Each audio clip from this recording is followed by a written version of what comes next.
Assalamualaikum warahmatullahi wabarakatuh. Perkenalkan, nama saya Desya Safitri. Di sini saya akan menjelaskan struktur organisasi dari perusahaan JNE. Pertama, ada kepala komisaris. Lalu kepala komisaris mempunyai tim komisaris. Setelah kepala komisaris, di bawahnya ada kepala direktur, di mana kepala direktur ini mempunyai 4 bagian. Yang pertama, direktur keuangan.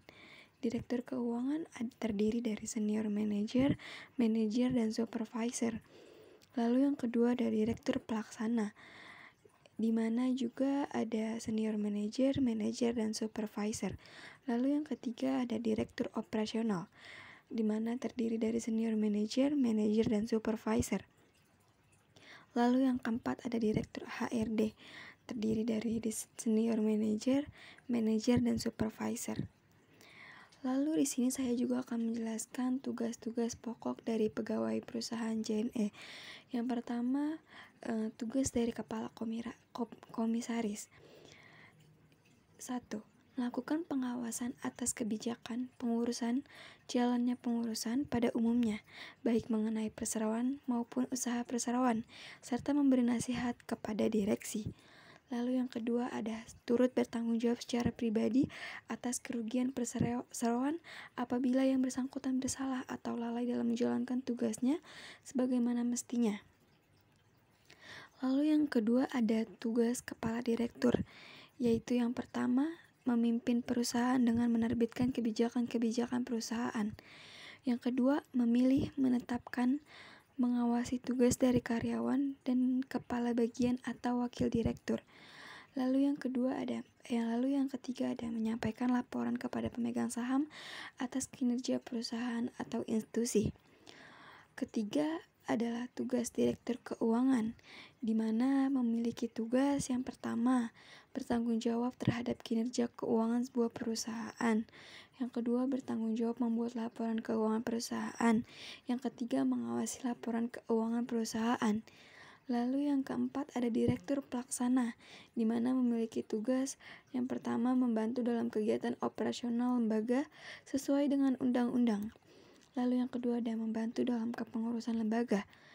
Kelima, ada direktur operasional, di mana memiliki tugas yang pertama, merencanakan, melaksanakan, dan mengawasi seluruh pelaksanaan operasional perusahaan. Kedua, membuat standar perusahaan mengenai semua proses operasional, produk, proyek, dan kualitas hasil produksi. Ketiga, ada membuat strategi dalam pemenuhan target perusahaan dan cara mencapai target tersebut. Keempat, membantu tugas direktur utama. Lalu yang keenam ada direktur HRD, di mana mempunyai tugas bertanggung jawab terhadap administrasi personalia dan pembangunan personalia. Di sini saya membuat desain perusahaan yang sederhana dan menyongsong tema ramah lingkungan.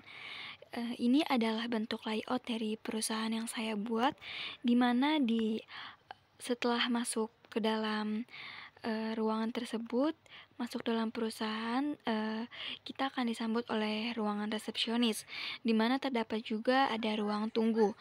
Lalu di samping ruang tunggu terdapat ruangan smoking. Di sini saya membuat outdoor area. Lalu setelah masuk ruang resepsionis, di sini akan dibagi menuju beberapa ruangan. Yang pertama di sini ada ruangan direktur atau di sini biasanya digunakan untuk rapat-rapat direktur. Lalu di depan ruang rapat terdapat ruang komisari utama atau biasanya kita itu untuk ruang direktur. Lalu di sampingnya di sini saya membuat kamar mandi atau toilet yang biasanya tuh digunakan untuk para tamu yang hadir atau para dewan direktur. Lalu di sini saya membuat temanya seperti tempat bermain karena untuk menghilangkan jenuh dari para staf dan karyawan. Selanjutnya di samping ruang direktur di sini ada ruang para staf. Setelah itu di samping ruangan para staf terdapat ruangan para direktur. Di sini ada direktur operasional, direktur HRD, direktur keuangan, dan direktur pelaksana. Lalu di sini ada lorong untuk menuju ke pantry, di mana di pantry saya menyediakan kamar mandi lagi yang diperuntukkan untuk para staf dan karyawan.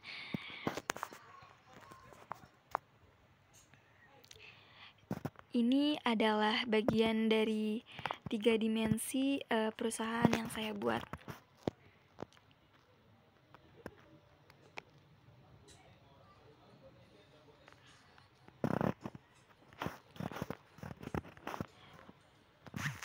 Di sini yang pertama adalah ruang resepsionis.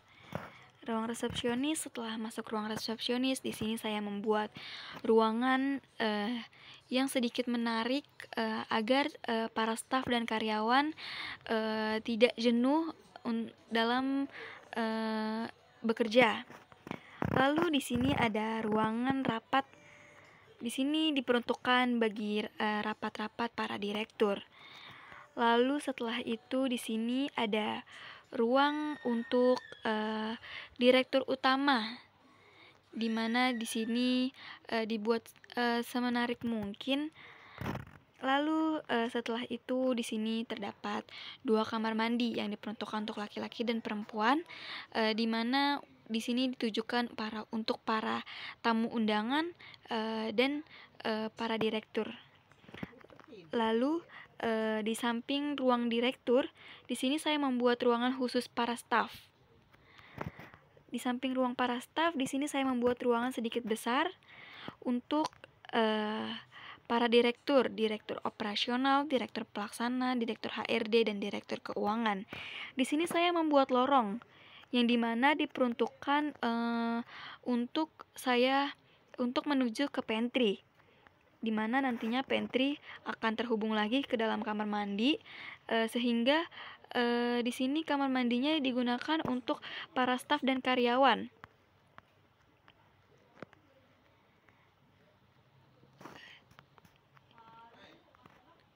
Itu saja bagian-bagian dari perusahaan yang saya buat, kurang lebihnya mohon maaf.